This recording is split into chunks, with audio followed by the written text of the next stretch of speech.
Tem um tempinho que algo tem me incomodado, assim, fortemente. Eu comentei com alguns amigos meus, com meu namorado também, e comentei nas minhas redes sociais que simplesmente ninguém mais fala da volta de Cristo. Ninguém toca nesse assunto. Eu não sei se estão evitando pra não causar um temor. Sabe aquela pessoa que pesa o clima? Então, eu acho que falar da volta de Jesus em alguns ambientes, para algumas pessoas, é a causa da pesada do clima. Isso tem me incomodado muito porque, para mim, é um anseio. E eu queria muito, sabe, estar num ambiente em que se comenta sobre a volta de Cristo de forma desperte no nosso coração um anseio e esperança pela volta de Cristo e não medo, sabe? Porque assim, se você voltar para o Senhor por medo de ir para o inferno, você não entendeu a beleza do Evangelho, você não entendeu quem é Jesus, você não entendeu o plano de salvação, você não entendeu absolutamente nada. E provavelmente, muito provavelmente, a sua ida à igreja não vai durar uma semana, porque esse medo e esse temor vai passar. E você só vai voltar a sentir isso quando outra pessoa ou você vê algum vídeo de alguém falando que Jesus está voltando e que ele vem buscar a sua amada noiva, né? A sua amada igreja, que somos nós. Por muito tempo, quando eu era menor, esse assunto era um assunto delicado, porque eu não tinha certeza da salvação, eu não entendia, eu não tinha encontrado o Senhor, sabe? Eu conhecia o Senhor de ouvir falar, eu nunca tive, nunca tinha tido experiências com o Senhor, ou eu não amava o Senhor, né? Então, isso era um motivo de temor. E eu lembro que na minha época, quando eu era criança, gente, não tinha um culto, pelo menos um culto durante a semana, que alguém não falasse sobre a volta de Cristo, que Jesus estava voltando. Às vezes, no meio da conversa, a gente, daquelas irmãs da oração, sabe? Era comentado e aquilo me dava um medo, um pavor, e eu ia orar, Senhor, me perdoa porque eu pequei nisso, porque eu pequei nisso, por medo de ir pro inferno. E não pelo real motivo, sabe? Que nos dá tanto anseio, que é a volta de Cristo, a prometida, a segunda vinda do Senhor, em que ele vem nos buscar, sabe? Eu acho que as igrejas, elas estão tão carregadas dessa teologia da prosperidade, sabe? Do tipo assim, o Senhor vai te dar. O Senhor vai te abençoar, ele vai te dar aquele emprego que você quer, ele vai te dar aquele carro do ano que você tá tanto pedindo para ele, sabe? Ele vai te dar, sei lá, prosperidade, saúde, ele vai te dar uma casa, ele vai te dar, vai te dar, vai te dar, sabe? Como se o nosso relacionamento com Deus fosse fadado às nossas vontades. Quando a gente conhece muito bem, a gente sabe que é totalmente o oposto disso. Sabe, já não é aquilo que eu quero, já não são os meus sonhos, já não são os meus planos, é aquilo que o Senhor quer para minha vida. E se ele não quiser me dar um carro, se ele não quiser me dar a minha casa que eu quero, ou sei lá, uma família, ou se ele não quiser, não sei, me dar aquilo que eu tanto tenho pedido para ele, amém, que seja feita a vontade dele sobre todas as coisas, sabe? Não é sobre isso, não é bem aí. E eu vejo assim que isso me incomoda muito. Dessa teologia da prosperidade, que parece que a nossa vida é aqui, que a nossa vida é só ganhar, é conquistar, é ter sucesso, é ser promovido, é sei lá o que a gente quer, né, no modo geral, mas assim, parece que a nossa vida é aqui. E não é aqui a nossa vida, sabe? Nós somos peregrinos nessa terra. A palavra de Deus diz aqui é temporário, aqui é passageiro. O nosso lar real é no céu, é o lar celestial. E a gente está aqui com propósitos, né? O propósito de fazer o nome do Senhor conhecido, né? E pregar por todas as nações, batizar, né, em nome do Pai, do Filho e do Espírito Santo, cumprir o propósito de Deus individualmente, sabe? Para cada um. Esse é o nosso propósito aqui, é honrar e glorificar o nome do Senhor. O que o Senhor for nos dar, o que o Senhor quiser nos dar através disso, por meio disso, ou fora isso, né? É algo que vem do Senhor, não é fadado aquilo que eu quero, sabe? A gente tá tão acostumado, tão mimado, em pensar que Deus é um Deus que tem que dar tudo pra gente que a gente pede, só porque a gente é filho, ou só porque a gente faz as coisas que a gente tem que fazer, né? E a gente quer um merecimento, a gente quer uma recompensa, a gente tem essa mania, sabe? Se o Senhor quiser te dar, amém, amém. Mas essa não deve ser a tua motivação para fazer as coisas, sabe? E a gente tem que lembrar constantemente que o nosso lar não é aqui, que Jesus está voltando. E se isso é motivo de medo para você, é porque você não conhece o nosso Deus. É porque você não conhece Jesus. Ah, eu conheço. Não, você não conhece, porque se você conhecesse o plano de salvação, aquilo que ele fez na cruz por amor a você, e se isso não te constrange ao ponto de você se arrepender profundamente e voltar para os caminhos do Senhor, você não conhece o Senhor, você não conhece nada disso. Para aquelas pessoas que não conhecem ao Senhor, a volta dele ou é algo em que elas realmente não creem, né? Porque eu conheço pessoas próximas a mim que acham que é mentira, que acham que Jesus não vai voltar e que Jesus não existe, e que não acreditam nisso, né? Infelizmente. Mas também tem as pessoas que não o conhecem verdadeiramente, só ouviram falar e ouviram falar que ele vai voltar. Para essas pessoas, a volta dele é assustadora, é tenebrosa, é tipo assim, pior coisa que pode acontecer, porque são pessoas que amam demasiado satisfazer os próprios desejos, que amam muito o mundo sobre todas as coisas, aquilo que ele pode proporcionar, os prazeres do mundo, e não estão prontos para abrir mão disso por amor a Cristo, né? São pessoas que não conhecem nem dão a oportunidade para conhecer o Senhor. Eu acredito que a graça de Deus é irresistível.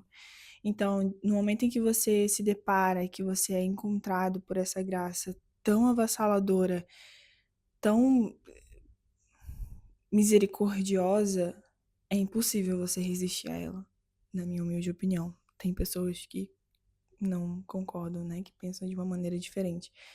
Mas eu acredito porque foi comigo dessa forma, sabe?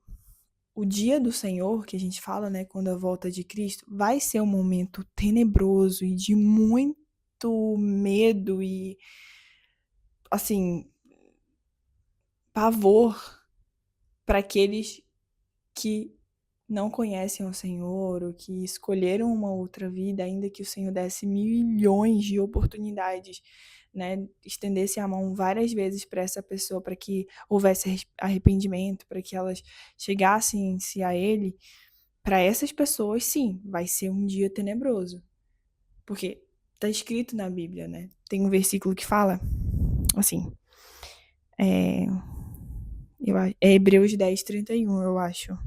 É. Aqueles que vivem em rebelião contra Deus, que zombam da sua palavra ou vivem de forma indiferente à sua graça, enfrentarão o Deus Santo e Mediador Jesus. Isso é motivo de temor. Então, de novo, aqueles que vivem em rebelião, né, que são desobedientes à palavra de Deus, né, rebelião contra Deus, que zombam da sua palavra ou vivem de forma indiferente à sua graça, enfrentarão o Deus Santo e Mediador Jesus. Isso é motivo de temor. Então, realmente, vai ser um dia em que o Senhor vai exercer de justiça absoluta. Mas para quem foi chamado e para quem atendeu esse chamado, vai ser motivo de alegria, vai ser motivo de caramba. Finalmente eu vou encontrar o meu noivo, Jesus Cristo, sabe? Que é o amor da minha vida. Eu anseio por esse momento. E eu fico muito feliz porque hoje eu anseio por esse momento, sabe? Hoje eu entendo quem é o Senhor, eu conheço o Senhor depois de muito tempo, depois de muitos anos. O Espírito Santo finalmente se revelou a mim e hoje eu conheço ele de forma que eu anseio e eu canto e eu clamo Maranata. Ora vem, Senhor Jesus, sabe? Com muito gosto, porque é algo que eu anseio, vai ser o evento da minha vida, entendeu? E eu amo isso muito mais do que qualquer coisa, muito mais do que as coisas que eu posso conquistar, do que as coisas que eu posso viver aqui nessa terra, que é passageira, muito mais do que isso, eu almejo a vida na eternidade, sabe, com o Senhor e clamando e cantando santo, santo, santo o tempo todo com os anjos, sabe? Esse é o anseio da minha vida. Por enquanto, eu vou fazer o que o Senhor me disse para fazer aqui e esperar. E manter as lamparinas acesas, sabe? Vigiar o tempo todo. Porque eu sei, gente, que tem muita gente que fala assim: há muito tempo o pessoal fala que Jesus está voltando, ele não volta nunca. Mas vocês já pararam para pensar que isso é um ato de amor do Senhor? Sabe? Para você ver que como o Senhor é paciente com a gente, sabe? E eu vejo que nesse tempo de espera é uma forma do Senhor te chamar e te esperar, esperar que você decida, sabe, se arrepender, você veja a seriedade que é isso e se arrependa dos seus pecados e volte os seus olhos para o Senhor e achegue-se a Ele, sabe? Esse é o anseio do Senhor. E é por isso que Ele tá demorando, né, assim, entre muitas aspas, porque o cronos de Deus, o tempo de Deus é muito diferente do nosso. Então, pra gente tá demorando, né, pro Senhor, a palavra de Deus diz que um dia é como 1000 anos e 1000 anos é como um dia. Então é muito diferente o tempo de Deus e o nosso. Pra gente, tá demorando. Pra ele, eu não sei. Pra ele é como um dia, como 1000 anos. Quem saberá? Mas entende? Eu vejo assim que isso, até nisso o Senhor é amor, sabe? Porque se ele fosse um Deus mau e um Deus ruim, ele não dava esse tempo todo de espera pra gente, sabe? Ele não dava tantas oportunidades assim de a gente se arrepender e para ficar junto dele, sabe? Para viver, porque mais do que você ir pro céu, estar com o Senhor, eu acho que é também aproveitar a vida em que a gente tem aqui, que é uma só, para viver para ele também, sabe? Para fazer parte de quem tá ali no campo e de quem tá falando de Jesus e de quem tá fazendo o nome dele conhecido, sabe? Fazer parte desse processo, porque a vinda tá próxima. E eu quero fazer parte do processo, fazer parte, sabe, do grupo de pessoas que falam de Jesus, que propagam o nome dele, que fazem o nome dele conhecido, que evangelizam, que levam o amor dele através da palavra, através de atitudes, aonde quer que vão. Eu quero fazer parte, sabe, desse grupo de pessoas. Eu não quero só ficar sentada aqui esperando ou só indo para a igreja todo domingo. Não, eu quero fazer algo, sabe? Porque a volta de Jesus está próxima e é o dia mais aguardado da minha vida. Então, fica aí essa reflexão. Eu tenho pensado muito nisso e, sabe, faça esse questionamento também, assim, no seu coração mesmo. Você tem medo da volta de Cristo? Sabe? Por que que você tem medo da volta de Cristo? Você acha que você não está preparado? Então, o que está faltando para você se preparar? O que tá faltando para você se arrepender, para você, sabe, deixar que o Senhor trabalhe no seu coração? Ou você anseia pela volta de Cristo? Se você é como eu, que no meu coração, no nosso coração, a gente anseia, o nosso coração se enche de esperança e alegria pela volta de Cristo, que bom, que Deus abençoe você mais e mais. E você que não tem certeza, e você que tem medo de conversar sobre esse assunto, até evita esse tipo de assunto, com sinceridade e com muita humildade, volta seu coração para o Senhor e ora nesse momento. Senhor, eu tenho medo da tua volta porque eu sinto que eu não estou preparado, eu sinto que eu tenho que deixar algumas coisas, eu sinto que eu tenho que me arrepender de algumas coisas pelas quais eu não estou pronta para me arrepender 100%.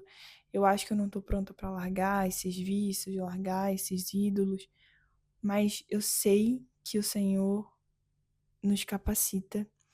Então eu te peço que o Senhor gere no meu coração arrependimento e vergonha pelo pecado e repulsa pelo pecado. Eu quero nascer de novo, eu quero ser uma nova criatura e eu quero te amar sobre todas as coisas. Então me ensina. Ora assim, sabe? Você não precisa de grandes orações e palavras super difíceis. Ora com sinceridade de quem tá conversando com um amigo, sabe? E eu tenho certeza absoluta que o Senhor, ele vai atender a sua oração e ele vai te ouvir, tá bom? E é isso, gente. Que Deus abençoe vocês e a semana de vocês. E reflitam sobre essa reflexão que eu trouxe aqui. Jesus está voltando e essa é a nossa esperança. Vai ser o grande evento da nossa vida, o momento mais aguardado. A gente tem roupa assim para esse evento. E é isso. Olha, um beijo, um cheiro. Até uma próxima. Não sei quando, mas espero que vocês tenham gostado do vídeo, tá bom? Não se esquece de clicar no gostei e se inscrever aqui embaixo. Comentar alguma coisa, alguma reflexão, algo que o Senhor trouxe no seu coração durante essa reflexão. E compartilha com os seus amigos. E é isso. Tchau.